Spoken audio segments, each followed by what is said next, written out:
Okay.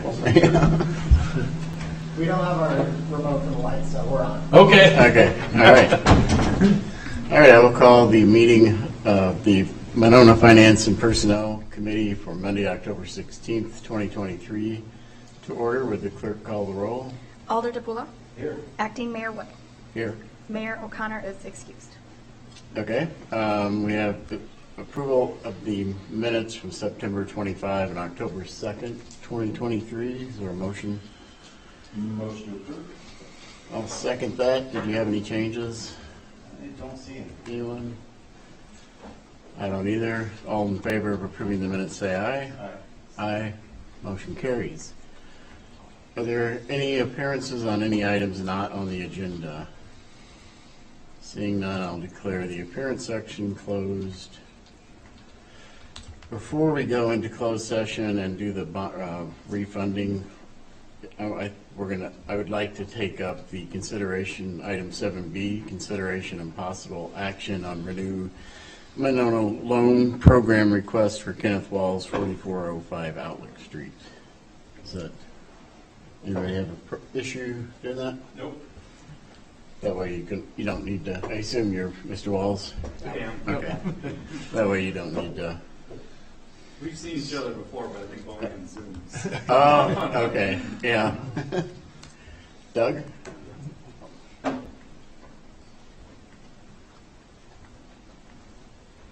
guess this is the house. I guess over there, yeah. Oh, well, Strangely enough. This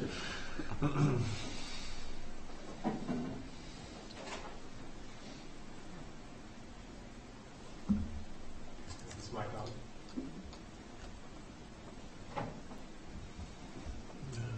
Let's see if we get, Try this one. got a green light on that, looks like, okay. Yep, so we should be good. Good evening. This is the Renew Monona request for Ken Waltz at 4405 Outlook Street. The request here is for $50,050 for the major home rehab category. This is specifically to address electrical fire damage that happened earlier this year, and for the addition of a second story to the existing residence, and 2 bedrooms as well as 1 bathroom.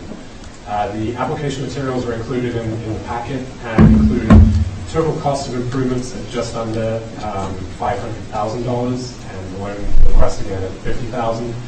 The CDA voted to waive review of loan requests less than or equal to $50,000 in May 2021, delegating the review to city staff instead. So the staff report was included in the packet, and the main element here to specifically call out is the assessed property value, which is typically to be equal or less than 120% of the median home value. And so the total assessed value is $478,600, which is greater than the 120% assessed value at $461,800. And that was as of January 1st, 2023. So the applicant is requesting an exception from that, given that the electrical fire damage took place in February of this year, and that has not been reflected in the assessed value. The materials were submitted, included again in the packet from Paul Davis Restoration, just with the damage totaling just under $40,040. The other elements, the application does appear to comply. It is adding additional living space, is adding desirability to the property. We always go into the financing of the project, and the applicants can certainly talk a little more about this, but there will be a home equity line of credit as well as personal savings to cover the remaining balance as well. And the staff recommends discussion of the request, especially particularly the exception. If there is to be an exception, it's recommended that there be some findings of fact included to help clarify and guide future discussion on this as well. We are joined this evening by the applicants, and we can certainly share some more details. Okay, do you have any questions for Doug? I don't have any questions at the moment, but I will. Yes. Okay. Mr. Walls, if you want to go over there so we can, you can be on TV and be heard. on the internet. You can stay in the podium too.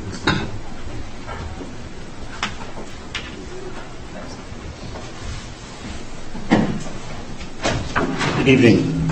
Could you just, go ahead. Need a microphone check? Come on in. Yeah, go ahead.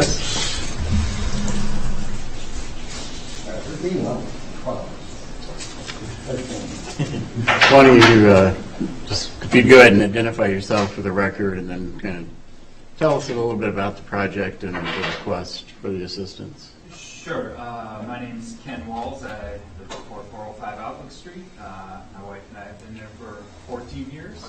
And then you want to look at the request? Yes. Well, we had a fire in our house earlier this year in February. Chief probably remembers because he had all his crew there. It started in the attic. It was an electrical fire, and it burned through the joists and much of the attic insulation up there. We've since been working on plans to since the attic was burned, we obviously had to take the ceilings out and the insulation out. The insurance company gave us an estimate of about $40,000 worth of damage, which would have replaced the ceiling in the back 2 rooms of the house and replaced the wiring on the circuit that caused the fire. But I was not about to move my kids back into a house with 100-year-old wiring, replacing just 20% of it, waiting for the rest to fail. Mm-hmm. So I work for the tech college, so I work with a bunch of electricians, and I had them come in and do an assessment. And we found 5 generations of wiring in that house. There was knob and tube, EX cable, EMT, Romex, and I missed one in there somewhere. And sometimes all in one junction box together, sort of thing. To repair what the insurance company wanted us to do would have been just asking for another disaster to happen. So we made the decision that we're going to take out all the ceilings and all the walls and rip out all the electrical and go through and rewire the whole house. And while we were at it, since we were taking apart the attic anyways, and we now have 2 kids, which we didn't have when we bought 14 years ago, to add on a second story and create some bedrooms for our kids.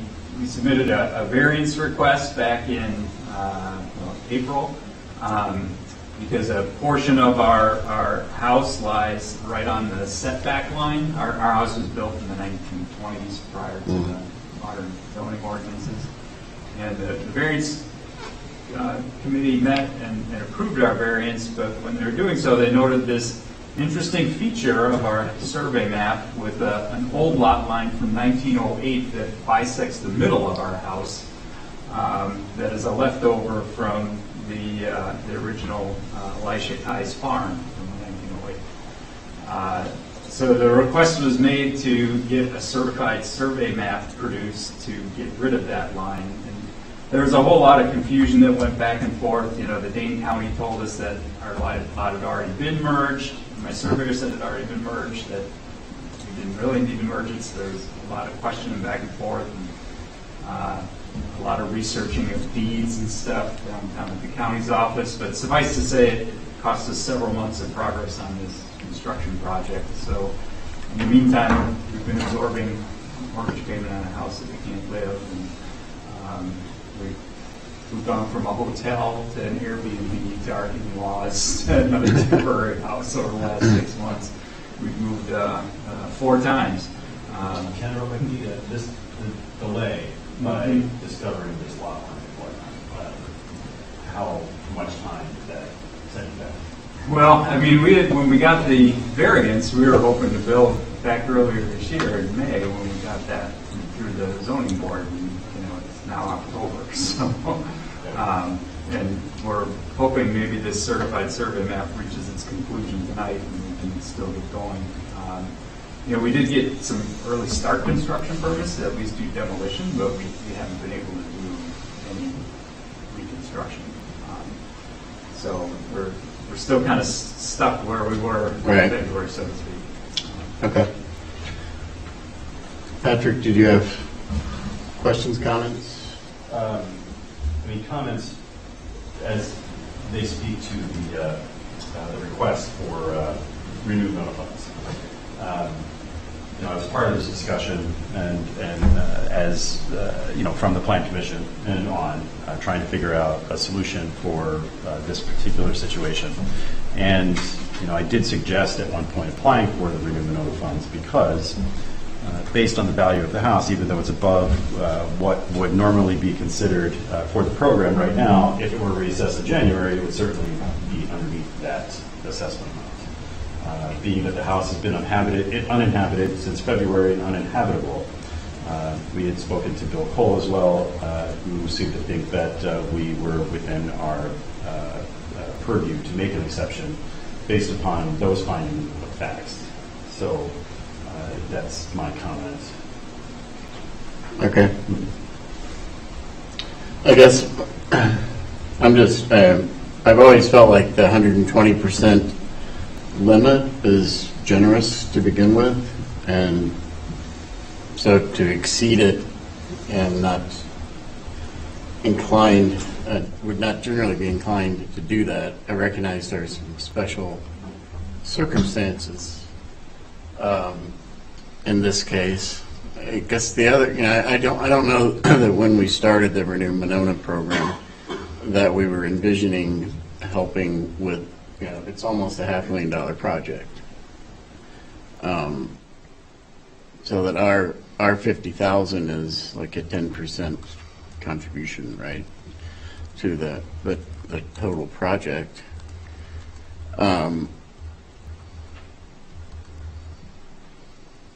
So I guess I'm struggling with that ratio.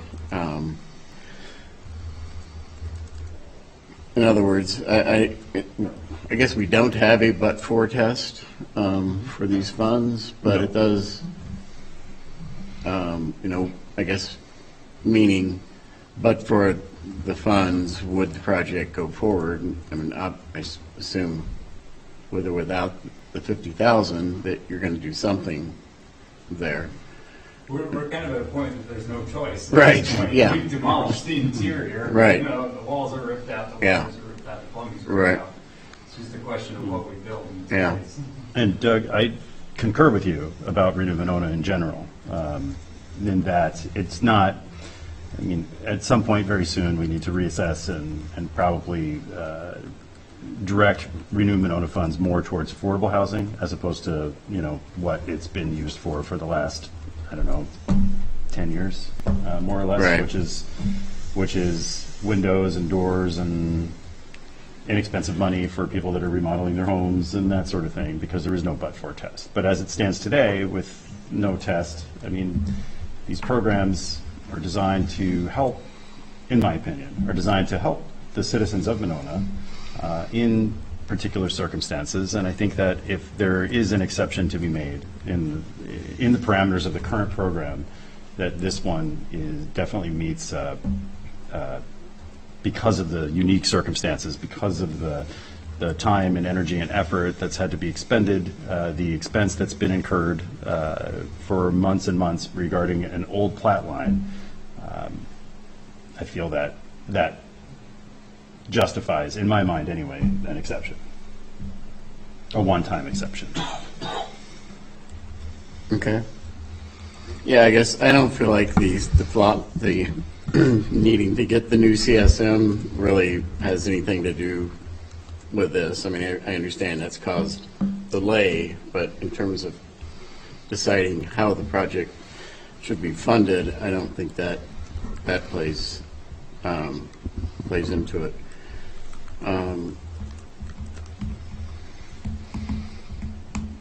I guess if we're going to grant the exception, we do, as Doug requested, I think when we do a motion, need to include some type of finding. I think I would say, the fire damage that occurred is basically, right now, it would be less than 120%. Yes. Oh, if you assessed it today, it would- Right. And in 10 weeks, it will 10 weeks, it'll definitely be assessed for less than it is right now. Right, but on the other hand, once the project's done, it's going to be more, more than it was. So, I guess I do. I recognize CDA. We've approved a couple kind of similar applications to this that were kind of a new trend. We had seen mostly like, $150,000 projects, and we've had a couple that were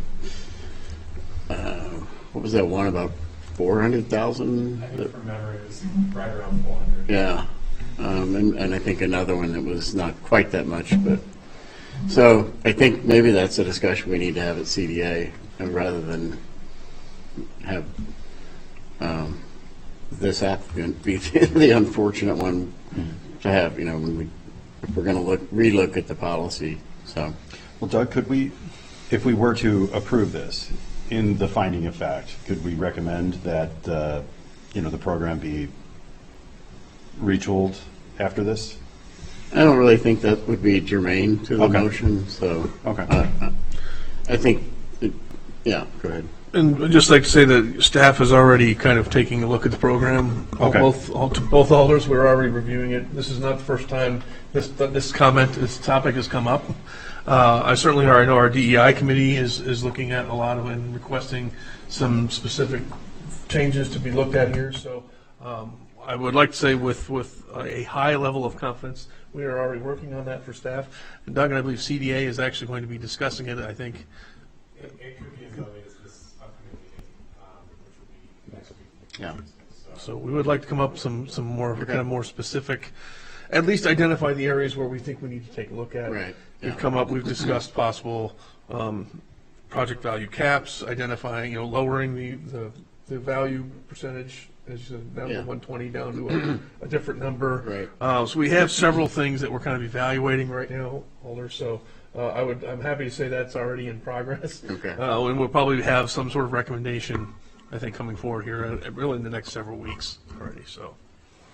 This isn't really relevant to my application, but if you want a suggestion from the citizens, after the experience we had, if you could direct this money towards making houses safer for people, I think that'd be great, because there's a lot of other houses like mine that have Yeah. ancient wiring or, asbestos insulation in the attic and stuff like that.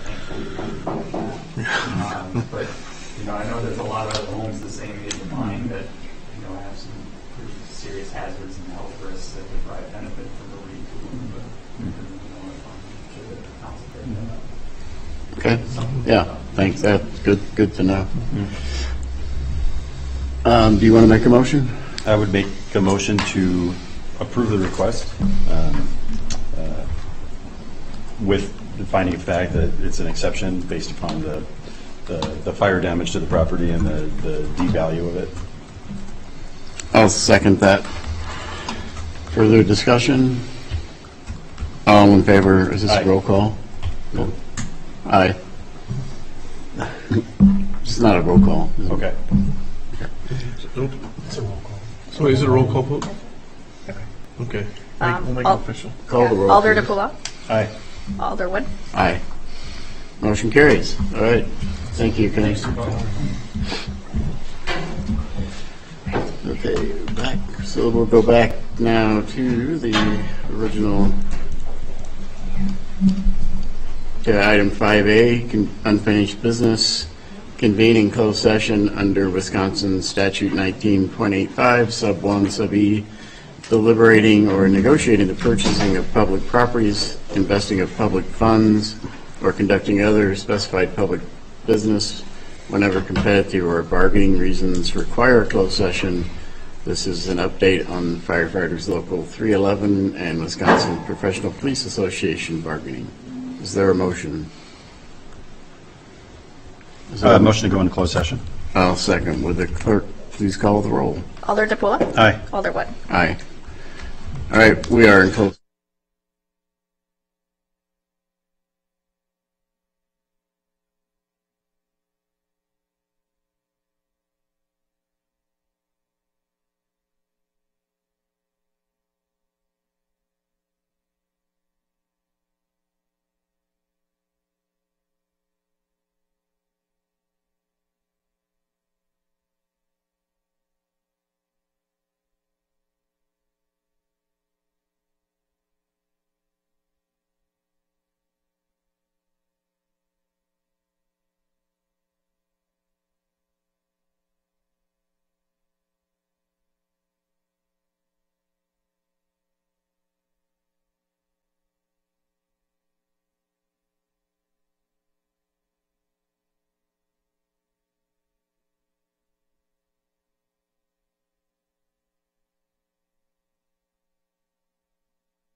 point. probably on his way here. Well, probably. So, Do they know where? What are you talking about? we got like one more minute. Yeah, we have, Looks like we're back, Paul. yeah. We're not quite done, Teresa. 1 minute, hopefully.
Let's hold on just a second. We're not, we brought us out of closed session.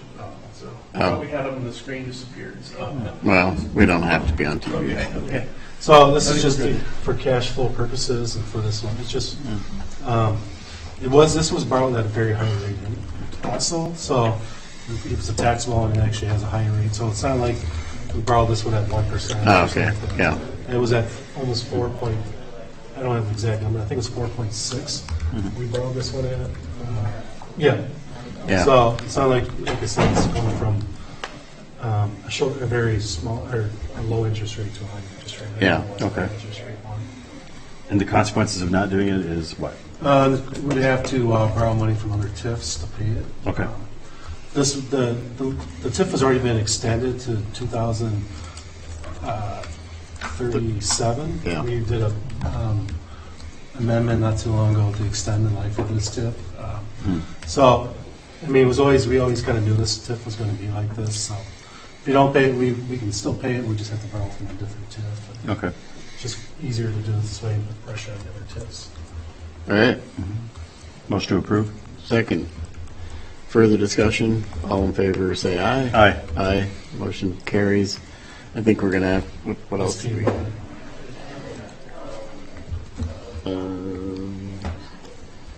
Well, we don't have time for the financial report or this time, or the fund, or the paying the check, so. Is there a motion to adjourn? Motion to adjourn. Is there a second? Is there there a I'll second that. All in favor, say aye. Aye. Aye. We are adjourned.